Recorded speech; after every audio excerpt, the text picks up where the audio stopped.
Aujourd'hui, sur le Clash, on reçoit Alex Paquette.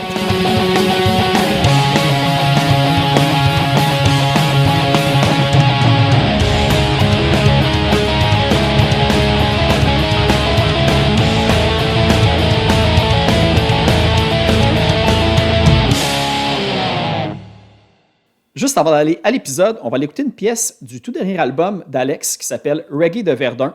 On va aller écouter la pièce Verdun-Hochelaga Connexion avec un featuring de La Vie. Et évidemment, comme pour tous les podcasts, si vous appréciez les artistes que je reçois, si vous appréciez leur musique, si vous appréciez ce qu'ils proposent à la scène, n'hésitez pas d'aller les suivre sur les réseaux sociaux pour leur donner un petit peu d'amour et d'encouragement. Puis évidemment, vous pouvez faire la même chose avec le podcast. Allez me suivre sur tous les réseaux sociaux possible. Puis pour les plus téméraires, évidemment, j'ai un petit Patreon aussi, si vous voulez payer un petit 3$ par mois puis avoir quelques bonus comme les épisodes en avance. Puis quand j'ai des cadeaux, des petits bonus, évidemment, c'est sur les Patreons que je les mets. Puis c'est une manière aussi d'un petit peu de montrer que ce que je fais a de l'impact, puis ça se rend aux gens pour continuer à encourager la scène locale. Donc, merci beaucoup encore de suivre les artistes et le podcast. Puis on va aller écouter la chanson Verdun-Hochelaga Connexion d'Alex Paquette.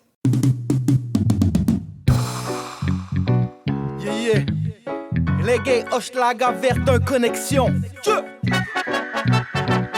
Alex Paquette et La Vie. Feeling kinda mellow on a Tuesday morning. About to roll me a blunt, enjoy the sun while drinking. Little brass monkey, some of that lamb at 50. Filling up my cup, I never get thirsty, yeah. We're chillin', feelin' sur la Sainte-Catherine-S. Verdun, la connection in the place. Shake up your bones and my G, c'est le best. Chill sur le beat et remue tes petites fesses. Toi tu deviens pour que je m'achète du lait. People du Schlager, you know what me say. Après 3 bières, y'a qu'un catch minuté. Pizza Pyros à 3h du matin. Oh, yo, yo, yo, yo, yo. J'ai passé du reggae nordique au reggae de Verdun. Vie beat sur un beat du schlag. Nouveau classique style gin limonade. Représente les quartiers que j'ai à cœur. Prends la 720, n'aie pas peur. Vers le quartier aux 1000 dépanneurs. Je me stationne sur la well avec une caisse de 50. Je repartirai pas en char après l'apéro. Road green sur la ligne verte. Je t'invite dans le sud-ouest, dans nos quartiers populaires. On vit sur la même île, appelle-nous les insulaires. Verdun, Hochelag in the place to be. Il met du jalo dans ton cœur, it makes you feel irate. Pas de jalousie d'un bord à l'autre, on vit notre meilleure vie. MTL reggae positif pour la famille et les amis. Hochelag's finest, Verdun, Callis. Connect sur le track, and what you talking about? Willis, big up all of them. Massive bouc en sound system au capi. Alex Paquette, reggae nordique, connect avec La Vie. Pour mettre du soleil dans ta journée trop grise. When you turn on the sound, tu commences à sourire. La ligne verte, connexion des deux rives. That green dans des leaves around me, que du gros brocoli. Neuf of them parce que j'te paquet dans la tête. Laissez-moi n'attendre avec un balai dans le cul. All of them pas comme s'ils vivaient chez nous. Même si none of them a déjà marché dans mes shoes, yeah. Verdun, Hochelag Connection. Viens marcher sur le bord de la rive. On regardera les rapides au ralenti. Nouveau mode de vie. Calme ton esprit, la vie, pas la série. La saison verte cannabis. Ici, on va pas à l'épicerie. On va au CC. Tu connais le New V. Une terre au trèfle sur le bas d'une nouvelle amie. Viens profiter du fleuve pendant que c'est encore gratuit. Au coin Woodland avec un pastis Dr. B. Sur le son du reggae d'Alex Paquette et La Vie. Verdun, Hochelag in the place to be. Mets du jalo dans ton cœur, it makes you feel irate. Pas de jalousie d'un bord à l'autre, on vit notre meilleure vie. MTL reggae positif pour la famille et les amis. Verdun, Hochelag in the place to be. Mets du jalo dans ton cœur, it makes you feel irate. Pas de jalousie d'un bord à l'autre, on vit notre meilleure vie. MTL reggae positif pour la famille et les amis. MTL reggae positif pour la famille et les amis. Ben, merci beaucoup, Alex Paquette, d'avoir accepté l'invitation au podcast. Plaisir. Puis, je sais pas si on va garder un petit peu l'intro que j'ai commencé à enregistrer, mais merci aussi d'être officiellement mon Valentin aujourd'hui. Célibataire, moi. 2 entrevues ce soir de Saint-Valentin. T'as du temps libre en plus. Du temps pour ça, ouais. Puis Saint-Valentin, puis là, comme je me disais, ça peut être quoi le concept? Puis là, vu que c'est un concept qui va aller vraiment plus vers le reggae que vers le punk habituellement, bon, tu sais, Love and Unity, ça fait Saint-Valentin, le concept, parfait. tout est dans tout. C'est parfait, ouais. Puis évidemment, tu sais, le timing avec l'entrevue pour aujourd'hui, c'était, t'as sorti ton album Reggae de Verdun, ben là, au moment où on se parle, ça fait comme une semaine. en fait, je me suis dit, la meilleure manière peut-être d'introduire comment tu as fait ta carrière solo, parce que tu es aussi le chanteur dans Franc Bâtard. Ouais, un des deux chanteurs. Un des deux chanteurs, ouais. Puis je me dis, peut-être faire un espèce de cheminement chronologique pour ta carrière solo, puis évidemment, on va revenir à Franc Bâtard un petit peu plus tard. Parfait. Premier album solo, Reggae Nordique. Exact. Enregistré en Bay James. Exact. Le follow-up. Ouais, on va peut-être entendre des chiens. Ouais, j'ai déjà Maurice, mon petit boston terrier, puis là, j'en garde une autre, puis là... Ça fait de l'action, là. Puis, ouais, c'est ça, de Reggae Nordique à Reggae de Verdun. Fait que j'aimerais savoir un petit peu la transition. En fait, première question, comment tu t'es retrouvé en Bay James, en fait, pour... Ouais. Dans le fond, c'est ça, Franc Bâtard, c'était depuis 2009. Puis en 2015 environ, je me suis tanné de la musique. Je suis revenu d'une tournée européenne. J'étais un peu tanné de faire de la musique en général, des moins bonnes expériences de show. C'était pas la joie tout le temps avec le band puis tout. Fait que j'ai décidé juste de m'en aller. Puis moi, j'ai une maîtrise en gestion d'entreprise culturelle. Puis je m'étais toujours dit, quand je vais être tanné, je veux m'en aller loin. Mon thème de maîtrise, c'est les lieux culturels en région éloignée au Québec. Fait que je me suis dit, je vais aller soit en Abitibi, soit en Gaspésie. 2 semaines après, j'avais un job, puis 1 ou 2 mois après, j'étais parti. Fait que ça a vraiment... gros changement, directeur de la culture et des loisirs pour une ville pendant presque 3 ans. OK, quand même. Ouais. Parce que la fois, je me suis demandé, puis là, en fait, je savais pas l'élément que, tu sais, t'avais un petit peu comme on va dire, un écœur en titre, tu sais, de la musique, puis tout ce qui l'entoure, tu sais, il y a beaucoup de monde que la tournée, ça brûle. Là, ouais, officiellement, j'avais lâché Franc Bâtard, j'avais fait le statut, j'étais vraiment, je passe à autre chose, je m'ajoute une maison, j'avais une blonde à l'époque, on s'en va, on essaie d'avoir une vie plus traditionnelle, ça fait... Avant, je travaillais dans un bar, puis j'ai toujours fait de la musique, fait que ça a toujours été un peu la vie de party, puis j'étais là, moi, si je veux une vie plus traditionnelle, déménagement dans le Nord, puis tant pis pour la musique. Fait que ça a été ça la raison qui m'a fait partir. Ouais. Puis à quel moment t'as commencé? Parce que, tu sais, on va pouvoir aussi revenir, mais tu sais, j'ai vu que t'as commencé la guitare quand même tard, comme à 30 ans. Tu sais, t'as déménagé à Matagami, si je me trompe pas. C'est la raison. Puis c'est ça, fait que t'as abandonné la musique, mais tu voulais encore créer ou c'est venu sur le tard? À la base, j'étais juste chanteur. Puis la première année que j'étais à Matagami, dans le fond, j'ai fait 2-3 projets. J'ai fait des feats pour un band des Pays Basques. J'ai fait une compilation pour Guerilla Poubelle, où je fais un rap. Puis, c'est la même compile, je pense, que comme Noé Talbot a fait exact. un rap. Ouais, ben, je pense que c'est un de ses projets à lui. Tu sais, c'est lui, je pense, qui avait initié ce projet. Il m'en avait parlé, puis je pense que c'est Guerilla Poubelle qui l'avait initié, mais ça traînait dans sa puis il l'a pris en charge. Ouais, c'est ça, me semble Attends, je l'ai le nom en plus, c'était... Hors de la zone de confort. Hors de la zone de confort, ouais. J'ai la cassette, je t'ai montré si ça t'intéresse. Ouais, c'est clair. Mais c'était sorti juste en cassette. Puis, fait que c'est ça, j'avais fait une couple de petits projets, mais pas beaucoup de gros projets. Puis je trouvais pas tant, il y avait pas beaucoup de musiciens là-bas. Fait que là, je me suis dit, là, faut que j'apprenne à jouer de la guitare. Fait que je me suis acheté une guitare tout simplement après à peu près 1 an. Fait qu'à 29 ans à peu près, 29-30 ans. J'ai commencé à prendre des cours de guitare. J'ai pris deux cours avec un vrai guitariste. Puis ensuite, YouTube. Puis je me suis mis à jouer plus qu'1 heure par jour. Puis ça a pris à peu près 1 an avant que je sois assez bon. Puis à ce moment-là, il y a plein de choses qui se sont passées dans ma vie. Commencé à composer mes chansons plus personnelles. Des chansons un peu d'amour, là, qu'il y a sur mon premier album Reggae Nordique. Il y a aussi des tunes politiques pareilles, mais quelques chansons d'amour. Puis... fait que c'est ça, j'ai commencé à jouer de la guitare, jouer mes chansons. J'ai demandé à du monde de m'envoyer des compositions qu'il y avait pour que je chante dessus. Moi, j'ai vu qu'il y avait quand même une couple de tunes qui étaient comme coécrites, puis des collabos, puis tout ça. Coécrites, non, mais en fait, il y a des featuring, fait que c'est eux qui écrivaient leurs paroles. Exact, mais il y a pas mal de monde qui avait composé sur le premier album.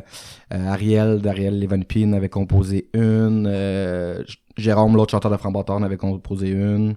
Puis un groupe de France, SO Unity. Chumin, ouais, ça c'est le chanteur. Puis le groupe s'appelle SO Unity. Puis eux autres en ont composé une aussi. Fait que ça a été mon premier album, c'était moitié moi, moitié d'autres gens. Ou quand c'était moi, j'avais eu de l'aide un peu.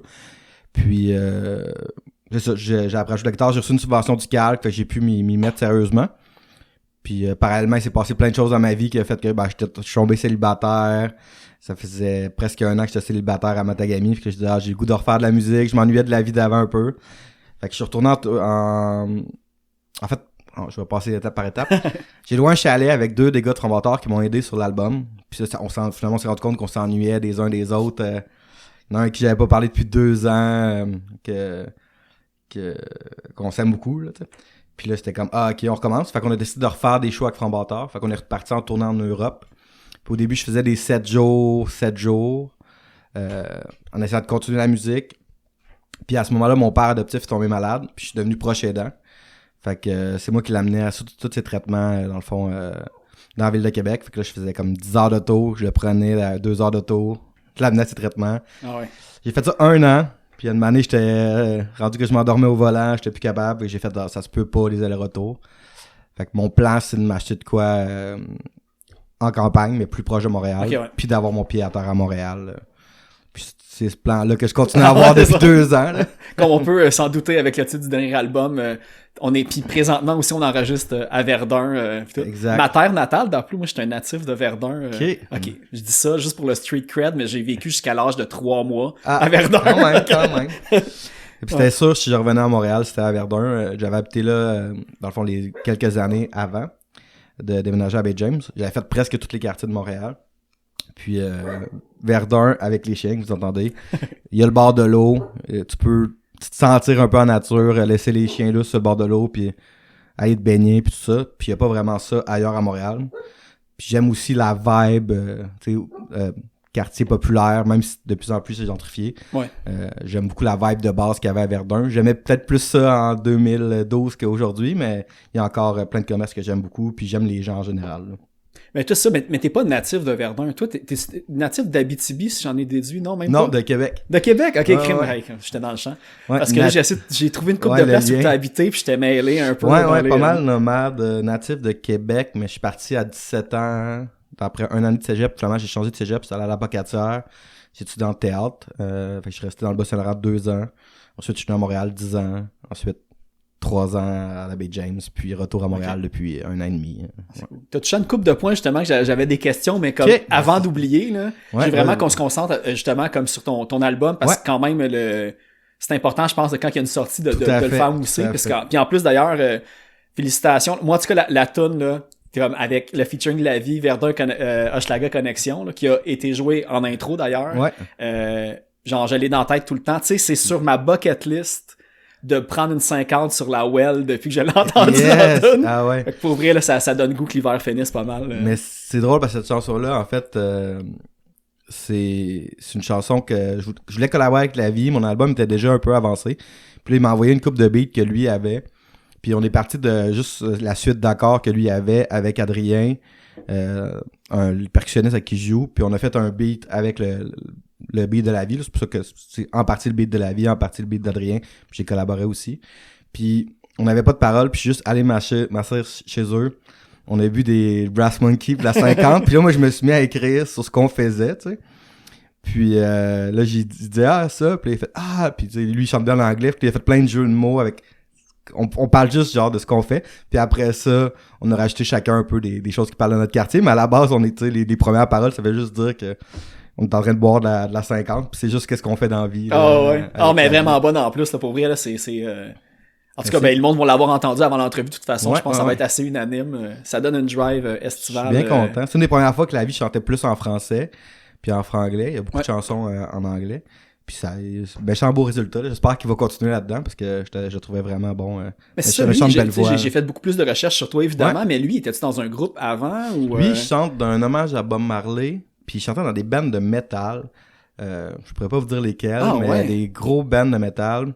Puis il chante dans plusieurs hommages au rap, genre il fait toutes les voix West Coast, Eminem, ça ajoute un petit grenouille, tout ça. Je vais aller checker encore plus profondément sur ce les spectacles de petites grenouilles là, avec des featuring de tous les chanteurs de rap, puis les hommages à Bob Marley, c'est pas mal le gros gars qui chante pour tout ça. Là.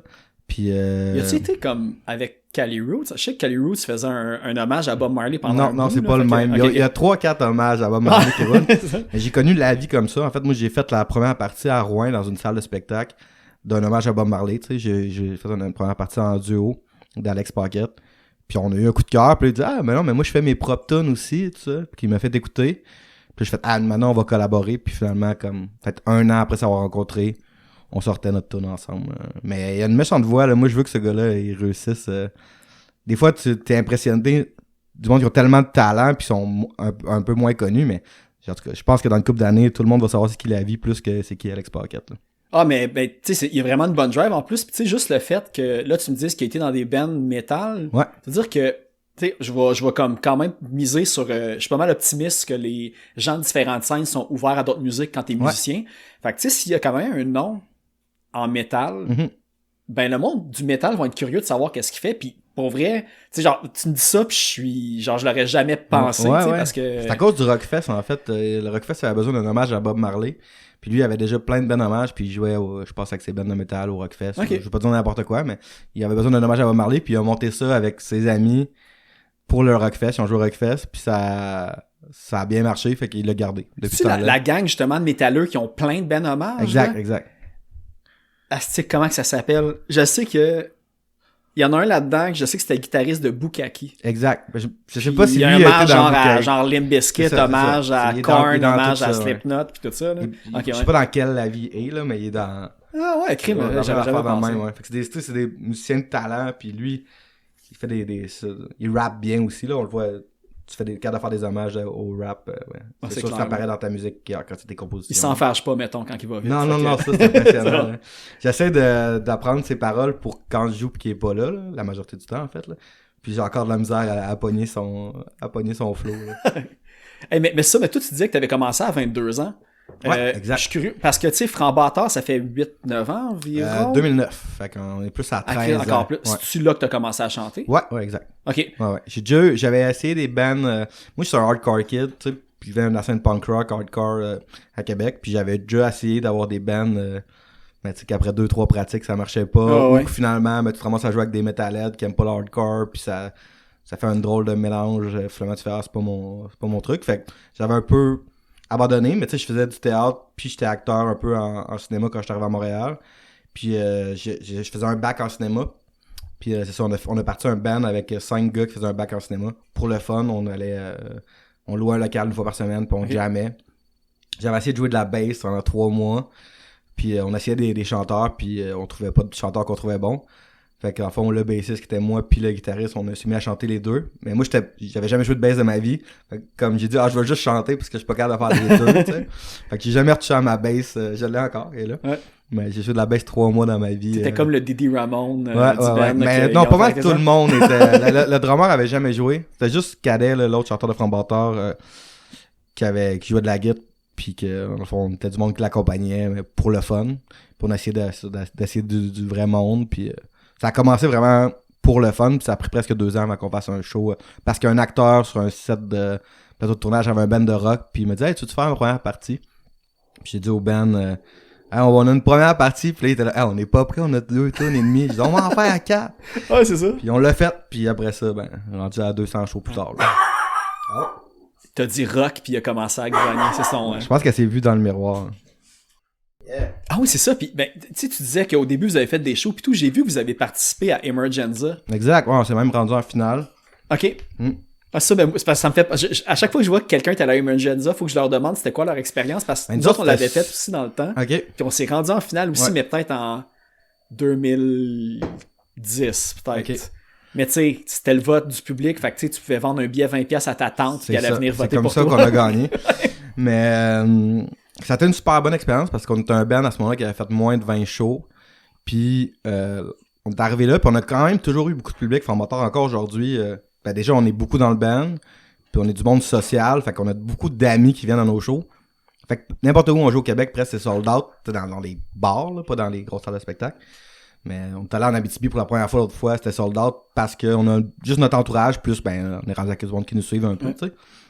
Puis déjà au début, c'était Emergenza, puis c'est drôle parce que en première ronde, on a battu des bands genre Cali Roots, des bands vraiment meilleurs que nous, juste parce qu'on avait plus d'amis, tu sais. Ah ouais, c'est ça. Fait que c'était là, c'était même gênant là, de gagner contre des bands vraiment meilleurs que nous.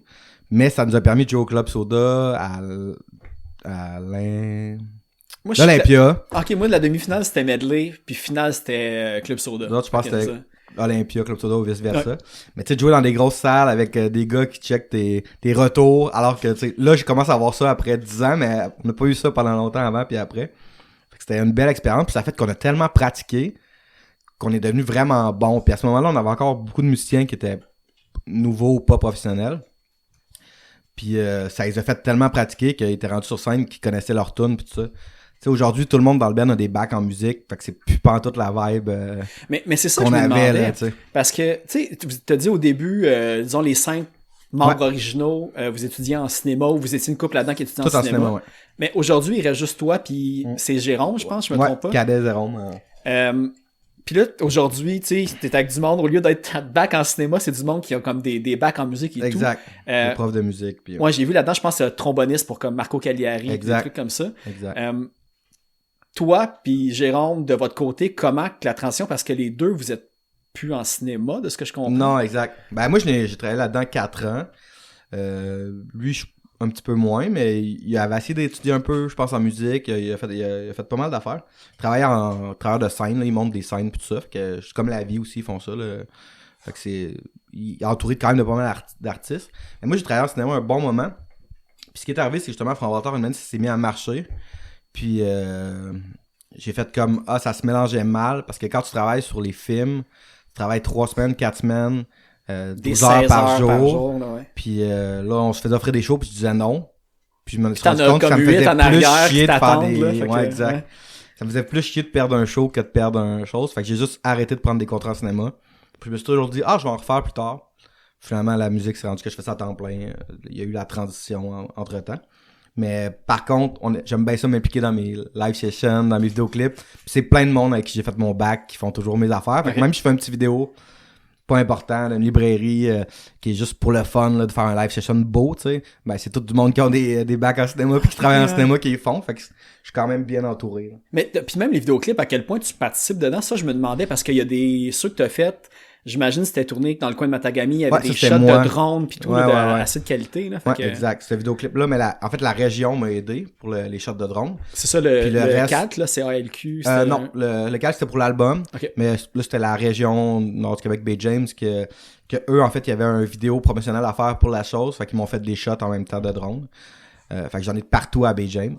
Puis les scènes à Matagami, c'est moi qui les ai filmées. Puis ça paraît que c'est quelqu'un qui a un minimum de connaissances, mais je dirais que ça se perd vite, la technologie ça va vite, là. Puis récemment les derniers clips que j'ai faits, j'ai demandé à des amis de m'aider qui ont pas étudié là-dedans puis sont meilleurs que moi parce que j'ai fini mon bac en 2012, ma maîtrise en 2014, puis en 12 ans là, les logiciels, c'est plus les mêmes caméras, c'est plus les mêmes logiciels, tu sais, je comprends, t'as une base de cadrage tout ça, mais j'aime mieux faire maintenant par des gens. Ben juste, tu sais, Verdun, Hochelaga Connexion, puis c'est pas normal, tu sais, il y a quand même beaucoup de coupeurs, beaucoup de montages de fêtes avec, tu sais, avec des tournages que, tu sais, il y a plein de... Je pense que c'est pas normal qu'il y a comme, disons, Noé Talbot, il y a le chanteur de Yellow Molo, tu sais, j'en ai reconnu une couple de même, là. Ouais. Mais fait en que, ça te fond, prend comme une équipe pour tourner toutes ces scènes-là. Eux, ils sont tous tournés eux-mêmes pas mal. Moi, j'ai filmé mes scènes avec un vrai caméraman, qui est mon drummer, qui a sa petite compagnie vidéo. Julien Rose. Puis les autres, j'ai demandé au monde de se filmer. Il y a du monde de 10 pays qui m'ont envoyé dans le fond autant dans les manifs au Chili. Le gouvernement a changé depuis. Puis c'est une Chilienne qui chante dans... Moi, je pense un des premiers ministres les plus jeunes au monde. Exact, là, je pense qu'il y a 30 ou 29. Quelque chose comme ça que j'ai vu. J'ai quand même mes... pas réticence, là, mais je m'aventurerai pas à dire, mais c'est vraiment cool que ça soit lui par rapport à l'extrême droite, mais c'est pas non plus... l'idéal, là, c'est un petit pas dans la bonne direction. Ce que vous irez vous informer, mais mettons, eux, ça a eu beaucoup de manifs étudiantes, tout ça, puis c'est pas nécessairement la personne que les gens auraient voulu, mais ça a été un peu... Quand il y a 2 rondes, des fois, on va voter pour lui pour pas voter pour l'autre, mais allez vous informer sur ce qui se passe au Chili, mais... Parce qu'on parlait beaucoup au début de la pandémie, puis la pandémie a comme éclipsé un petit peu ce qui se passait là-bas, puis ils ont couvert un peu les élections à un moment donné, mais c'est tombé mort à un moment donné. Exact. Mais moi, il y a Balado, j'écoute beaucoup de Balado, le Balado de Fred Savard, qu'il y a un invité qui est au Chili, qui habite là depuis 7 ans. Qui était dans la soirée, est encore jeune avant. Puis tout, Parce que son Balado, la soirée, c'est une de mes émissions préférées, mais Fred Savard, c'est plus intellectuel, avec des invités d'un peu partout. Puis là, il y a un invité qui était là au Chili, je pense, il y a une semaine ou 2. Puis il exprime bien justement là, yes, c'est pas l'extrême droite, mais c'est pas nécessairement ce que le monde aurait voulu, tu sais. Puis moi, dans le fond, j'ai 2 Chiliens qui chantent sur 2 de mes chansons. J'ai une tournée au Chili qui s'en vient aussi. Fait que je m'intéresse beaucoup à ce qui se passe pour pas arriver là puis pas savoir de quoi je parle, puis faire hey, yeah, Tu vas aller faire des shows au Chili? Cool. Okay. Puis là, justement, je pratique mon espagnol parce que je veux pas arriver quelque part puis faire connaître à moitié ce qui se passe. Parce que moi, ma musique est quand même politisée, puis tu veux pas être sur scène et faire hey, yeah, c'est cool, puis finalement le monde il l'aime pas là. Fait que je m'informe comme il faut De manière générale, pour mes chansons, j'essaie de m'informer le plus possible. Tout en étant sur Duolingo dans le tapis ces temps-ci. Ah ouais, une demi-heure par jour, au moins. C'est bon, on s'ajoutera comme amis, puis on se lancera des j'ai pas défis. encore d'amis Duolingo. Ouais, moi non plus, mais tu vas sûrement me clencher, là, je suis débutant. Fait que... Quand même débutant aussi. Ok, parfait. C'est vrai, vu qu'on a parlé de cinéma un petit peu, je me demandais, parce que tout le temps, dans l'optique, dans le podcast, je creuse tout le temps comme, dans le passé enfoui de mes invités. Ouais. Puis, t'as eu Production Reste Vrai. Ouais. À un certain point. Yeah. Ça roule. Ça a roulé pendant combien de temps? Parce que ça, vous faisiez, j'ai vu des publicités pour des PME, vous avez fait des vidéos et tout. Là, même un court-métrage que j'ai vu du gars qui enterre une fille dans le bois. Là. Ouais. c'est bon. Ouais, ça, c'était au début de mon université. Tu sais, moi, je me suis toujours dit fallait que tu commences à travailler avant de finir ton université pour savoir si t'aimais ça. Fait que je me suis parti d'une compagnie. J'avais même un petit bureau. Puis on a fait pas mal d'affaires. Il y a une couple qui ont sorti, mais on a réussi à filmer des animaux pour l'Union des producteurs agricoles. Puis on avait une petite équipe, là. Dans le fond, j'ai engagé un caméraman, un gars qui prenait le son, puis moi. Puis on faisait des vidéos. Vous faisiez comme des kinos ou des affaires comme ça? J'ai jamais fait ça, mais on faisait nos choses de notre bar. Puis moi, vu qu'il y a beaucoup de monde dans l'université qui était en cinéma, qui avait étudié au cégep en cinéma, puis il y avait une crew, tout ça. Moi, j'étais arrivé à Montréal, je venais de passer 2 ans à Boston-Laurent, fait que je connaissais personne. Fait que je me suis dit, c'est avec mes amis qu'on faisait des affaires, puis j'ai réussi à faire quelques petits festivals, puis une couple d'affaires le fun. Là. Ok, cool. Puis là, en fait, ça me fait penser parce que, aussi, vu qu'on a touché comme au côté du Chili, je pense qu'on va voir là, dans l'ordre des choses comment je l'avais déterminé, mais j'allais faire jouer de toute façon, c'est pas normal. Ok, parfait. Pendant le clip, puis avec, là, je vais rater Maru Tribu. Tu vois, j'essaie de rouler meilleur. Là. Ouais, fière métisse chilienne qui habite à Montréal. Puis, dans le fond, eux autres, ils ont un collectif de musique puis de danse traditionnelle. C'est Tribu Connexion. Collectif Tribu, là, je pense. Tribu Collectiva ou quelque chose comme ça. On sait plus si on met le qualificatif avant ou après en espagnol des fois. Fait que, je vais le trouver pendant qu'on parle. Ah, puis ça me fait penser aussi, tu sais, ça mène aussi qui dégaine comme la vie, là, comme côté flow puis tout, là, tu sais, ça en est là, étourdissant quasiment. Mais, exact, c'est Collectiva Tribu. Si vous voulez aller voir sur les réseaux sociaux, ils ont sorti une vidéo où ils dansent sur une chanson de Confusion, entre autres, sur le Mont-Royal. Puis c'est ça, ils font de la danse puis du chant traditionnel. Confusion qui est dans la tune justement, qui fait dans le featuring dans Scrib Sans Barrière, qui va jouer aussi lors du podcast, tu vois, comme toutes c'est les tunes que j'avais déjà sélectionnées. Mais ça, elle, je savais pas qu'elle venait de Montréal parce que je l'ai vu comme... Elle vient pas de Montréal, là, mais elle habite à Montréal. Qu'elle habite à Montréal, je l'ai vu, je pense, dans les manifestations justement du Chili puis tout ça. Fait que moi, dans ma tête, c'était comme c'est ses amis. Dans le fond, dans les manifs, c'est ses amis parce que elle, c'est une militante, tu sais, qui participe beaucoup à des événements... Encore récemment, là, on a fait pour les peuples autochtones au Chili. Mais son collectif a de l'air très axé sur l'action aussi. Exact. Puis Confusion aussi, puis moi aussi. Fait que je les aide. Puis on a fait plusieurs événements au Parc Jarry avec des gens qui viennent faire la musique traditionnelle, où on collecte de l'argent. On a fait des barbecues, on a fait des games de soccer antiracistes. On a fait des vidéos live pour encourager des festivals au Chili, des concours. Moi, je les aide un peu. Là. C'est vraiment entre eux qui font ça. Mais la gang de Confusion, puis Collectiva Tribu, ouais. Vraiment, je suis bien entouré de mes co-animateurs. Ouais, un Boston Terrier par bras. Mais ouais, c'est vraiment du monde militant qui font la musique pour les bonnes raisons. Puis je pense qu'ils me retrouvent je me retrouve, puis eux, ils me retrouvent un dans l'autre, dans ce qu'on veut faire. Vous vous êtes rencontrés comme par l'entremise justement avec Confusion au cours de faire des spectacles sur l'île Ouais, bonne question. Mais dans le fond, à cette heure, dans Confusion, on a les mêmes cuivres. Trois cuivres communs. Puis dans le fond, le bassiste de Confusion remplace avec nous. Nous, notre guitariste remplace avec eux des fois. Okay. Fait qu'on est rendu vraiment une crew de musique du monde rebelle à Montréal. Rebelle avec les jappements et tout. C'était parfait, hein? Ouais. Mais c'était... Ouais, c'est ça. Là, mais en fait, tu vois, je le suggère, là, mais on va aller écouter C'est pas normal tout de suite. Parfait. Puis on va pouvoir revenir après. Et, hey, c'est comme, pour vrai, là, tu sais, il y a une toune de Sublime, Waiting for Maruka, qui commence de même, fait que je vais laisser ces jappements. Peut-être trop après, là.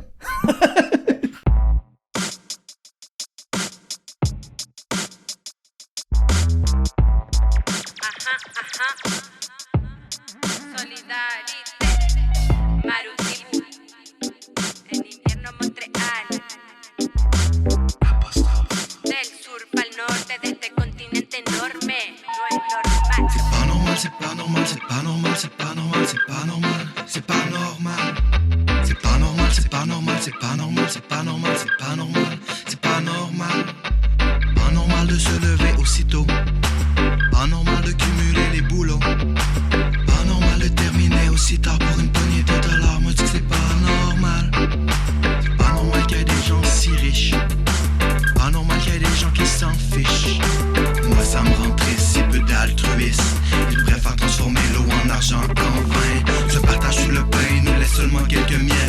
la misère ne se mange pas, puis j'étais écœuré de manger mes bas.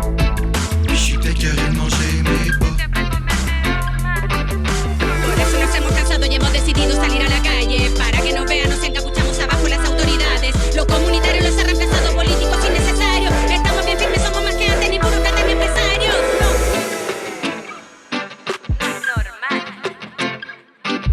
C'est pas normal, c'est pas normal, c'est pas normal, c'est pas normal, c'est pas normal, c'est pas normal. C'est pas normal, c'est pas normal, c'est pas normal, c'est pas normal, c'est pas normal, c'est pas normal. Pas normal la famine et la misère. Pas normal qu'il y ait des milliardaires. Pas normal autant d'injustice. Pas normal le reste est systémique. Ça brasse des grosses affaires pour les actionnaires. Ça a l'air que notre situation précaire les sert. Trop improvisés pour le bien paraître, mais leur humanité doit être remboursée. Tant de richesse et si peu de partage paraît pas croyable. Leur agissement malsain, pendant qu'on a la dalle, eux se gardent, paraît incroyable, incroyable. Por eso nos hemos cansado y hemos decidido salir a la calle. Para que nos vean, nos encapuchamos abajo las autoridades. Lo comunitario los ha reemplazado políticos innecesarios. Estamos bien firmes, somos más que antes, ni burócratas ni empresarios. Y se creyeron que no íbamos a callar, cerrando la boca, siendo funcional. Lo reconozco, para mí era algo normal, pero nos levantamos y no nos calla ni un bozal.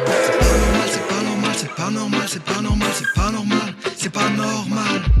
C'est pas normal, c'est pas normal, c'est pas normal, c'est pas normal, c'est pas normal, c'est pas normal. C'est pas normal, c'est pas normal, c'est pas normal, c'est pas normal, c'est pas normal, c'est pas normal. C'est pas normal, c'est pas normal, c'est pas normal, c'est pas normal, c'est pas normal, c'est pas normal. Nunca más. Un autre truc que j'ai oublié de te demander tantôt par rapport à reggae nordique, c'est que il y a... Tu l'as pas enregistré là-bas. T'as comme ramené les chansons ici. La fois, mon drummer il avait son studio, le studio La Case à Laval. Puis je faisais des allers-retours les fins de semaine. Ça fait partie des allers-retours que je faisais incroyables d'auto. Là. C'était quand même 9 heures l'auto y aller, 9 heures revenir. Je revenais pour la fin de semaine, genre, je faisais du studio. Puis ouais. Mais par contre, dans le fond, le chanteur africain, sénégalais qui chante dessus, il habitait à Matagami avec moi, fait qu'on on pratiquait ensemble là-bas. Là. Ok, mais ça, c'est-tu Chumin, justement? Non. C'est Mamadou. Ah oui, ok, c'est ça. Mamadou Thiobé. Mamadou Thiobé. Ouais, un Sénégalais de ce que j'ai vu. Exact. Qui Qui a joué avec pas mal tous les gros groupes du Québec, là, sénégalais. Mais dans le fond, lui, il a déménagé en région. Es-tu comme associé aux frères Diouf? Là, je me demande s'ils sont ça... sénégalais, puis je suis même plus certain. Ouais. Okay, c'est ça. Je pense qu'il connaît, mais il est la génération un peu plus jeune. Ok. Puis lui, il fait pas mal de musique depuis longtemps, là. Je pense qu'un jour, il va sortir ses propres affaires, là, mais je rentrerai pas dans les détails, mais ça a l'air compliqué par rapport à la famille que tu viens là-bas. Tu peux faire de la musique plus pour le fun, plus... Fait qu'il pouvait participer, mais il pouvait pas nécessairement faire une carrière. Artiste, c'est pas un travail, exact. dans le fond, là, ouais. Ouais. Ok, ben, il y a ça, fait que dans le fond, puis là, ton nouvel album, tu l'as enregistré aussi au studio La Case, si je me trompe pas? Non. Ok, c'est ça. j'ai vraiment mixé les deux. Ouais. Nouvel album, travaille avec Dominique Gamelin, sauf pour C'est pas normal et Verdun Schlaga, que vous avez entendu, puisque ça avait sorti avant, puis je le connaissais pas encore. Ouais. Que ça, j'ai enregistré chez Phil d'Ocapi, le chanteur. Il a son petit studio à la maison. C'est là qu'il enregistre les affaires d'Ocapi, Mademoiselle Girafe, tout ça. Fait que j'avais fait les 2 premières tours avec lui. Puis là, après ça, je suis allé dans un studio, dans le fond, avec Dominique. Puis lui, il est vraiment un super bon équipement. Puis il m'a aidé pour la prise de son, pour le mix, tellement que j'ai mis comme co-réalisateur avec les 2 autres gars qui m'aidaient. Parce qu'il faisait clairement plus que de la prise de son. Là. Il a même fait des arrangements sur 2 chansons. Vraiment un gars qui s'implique. C'est lui qui compose, entre autres, avec Mademoiselle Ruiz. Fait que ceux qui écoutent la musique du monde un peu, c'est quand même un gros nom de musique du monde. Puis il jouait, je pense, avec les gars des Tireux de Roche. Il joue dans... Il y avait des bandes de prog, c'est peut-être ceux-là que tu connaîtrais, là, mais il est assez connu. Là. Quand j'ai reçu Guillaume Couillard de Too Stoned to Skank, puis il était aussi comme le porte-parole pour le Festival Ska de Montréal, j'avais mis une toune de Okapi, puis on en avait parlé justement un petit peu. Là, beaucoup, j'avais écouté l'épisode. Ouais, ben Okapi, j'adore ça. On est vraiment amis, puis on s'aide. J'ai fait venir Okapi quand je jouais au Fofone électrique. Eux autres, j'ai joué à clavier sur une chanson quand on a joué au Metropolis avec Okapi. Fait que c'est un peu donnant-donnant. C'est vraiment une relation plus que juste de musicien. On est amis. Je vais prendre des bières avec Phil, puis dans le fond, je suis vraiment ami avec... on collabore, c'est ça, on collabore. Ouais, ça a l'air d'être un gros collectif, justement, avec tout le monde. Je connais pas beaucoup la scène musique du monde, puis comme plus reggae. Je la connaissais plus comme à une autre époque. Ouais. Mais, tu sais, ça a l'air... J'imagine que c'est encore plus tissé serré, puis c'est moins... Bon, tu sais, le référent souvent, moi, que je fais au podcast, c'est, tu sais, le punk, ça a plus l'importance que ça l'avait il y a 10-15 ans. Ben, je me demande, est-ce que le reggae, le reggae et musique du monde, ça l'a-tu perdu ou gagné de la place à comparer, disons, les... C'est dur à dire pour le Québec. En France, le reggae, je pense, avec le rap, c'est ce qui joue le plus aux radios. Des artistes de reggae sur des playlists, là, des artistes de reggae peu connus ont des millions d'écoutes, puis ils jouent beaucoup à la radio en France. Puis les artistes connus, c'est des méga stars. Là, ils font c'est comme si moi je jouerais au Centre Bell, puis c'est des méga stars. Là, ils font les gros stades, comme le rap, tu sais. Fait que ça fait plus longtemps que le reggae puis le rap en France, ça marche bien, tu sais. Puis je pense ailleurs dans le monde. Même des chanteurs reggae africains, là, Kenji Afokoli, il va venir ici, il va faire les grosses scènes, tout ça. Au Québec, ben, tu sais, une petite scène, je pense, de reggae anglo, tu sais, qui va plus jouer avec le reste du Canada, tout ça. Puis dans le franco, ben, on est un peu... Il n'y a peut-être pas assez une grosse scène pour qu'il y ait un festival de reggae franco, mettons. Fait ton Okapi, moi, on joue au festival Ska. Moi, j'ai joué au Nuit d'Afrique. Fait que on va un peu être pitché un peu partout dans des styles connexes qu'on aime, là, tu sais. Mais des choses reggae, franco, je pense qu'il n'y en a pas beaucoup. Je là. connaissais juste, moi, comme Cali Roots, que, ben, tu sais, je sais même pas s'il roule encore, là, mais il j'allais avait les gagné voir la début disque 2000. pis tout ça. Oui, ça. Okay. Je pense qu'il a recommencé un peu en solo. Framboiteur, on avait joué avec eux à nos débuts. Puis je pense qu'il y a eu quelques groupes qui ont marché comme ça, dont Mademoiselle Giraffe, le band de Capi avant, ou même Doba Caracol, qui a eu une grosse carrière internationale. Ah, puis il y avait pas... Et là, je me trompe peut-être. C'est pas Louis-Jean Cormier qui était dans un band reggae? Ah non, attends, c'est peut-être pas lui. Aucune idée. Et là, là, j'ai dit Louis-Jean Cormier, c'est... Hey, je pense que c'est lui, pour vrai. Puis ils ont comme eu un One Hit Wonder, là. Ben là, le nom m'échappe à ce moment-là, là, mais il y a eu... Les frères à cheval, qui ont eu... Mon voisin, c'était un Rastaman. Sinon, mon influence, c'était les colocs, là. Ouais. Les colocs, qui ont comme 2-3 tonnes reggae. Puis leur dernier album, il est très World. Qui s'est associé avec les frères Diop, justement. Qui a continué, ça a arrêté ça aussi. Ben, puis Bass Maboum, là, qui faisait la bass sur Dehors Novembre, que c'est un gars de dub avec qui on a fait des shows aussi. Puis quand il était avec les colocs, ben, il a amené ses compos, son rythme aussi avec Dédé. Fait que c'est sûr que ça a débloqué un peu le reggae. Fait que ça pourrait jouer à la radio.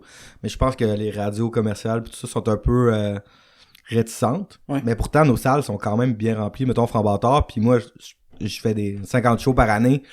Il y a pas des milliers de fans, là, mais il y a des gens qui viennent nous voir. Fait il y a quand même de l'intérêt.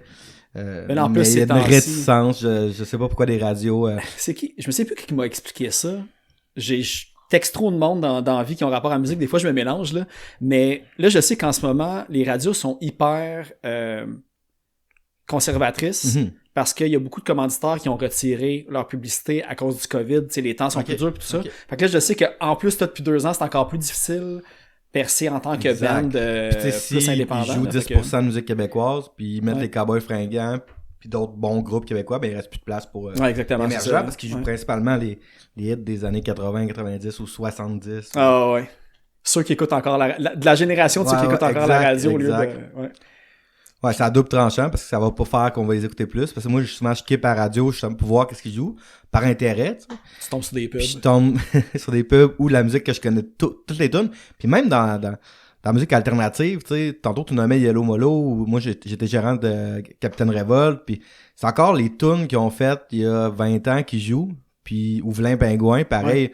J'avais vu Vilain Pingouin, Rudy Kaya, fait une couple de fois qu'on se croise, qu'on jase. Puis c'est un peu tannant, là. Lui, c'est ses tunes qu'il a faites il y a 30 ans, mettons, ou 20 ans. Puis il a sorti des albums. Il a sorti de nouvelles affaires, puis Vilain Pingouin a ressorti un tune. Les radios, ils jouent pas. Ils sont pris. Faut que tu aies déjà entendu Je sais qu'à Québec, tu sais, le nom m'échappe, Boulevard. mais ouais, c'est ça, où que Reg Laplanche y anime. Tu sais, il y a quand même. La radio cool. Ben, tu sais, il y a Thick Glasses qui joue. Ben, tu sais, en plus, t'as des connexions avec Slam qu'on va pouvoir parler, justement. Tu sais, Slam, ils ont réussi quand même à faire jouer beaucoup de leur musique dans plusieurs radios. Ben, pour vrai, c'est une des seules radios qui a downloadé Verdun Schlager Connexion. Ok, cool. Le Boulevard, puis ils ont une émission de rap. Je sais pas s'ils l'ont joué beaucoup, mais tu vois quelle radio tu download. Moi, je m'occupe de mes choses moi-même pour ces choses-là.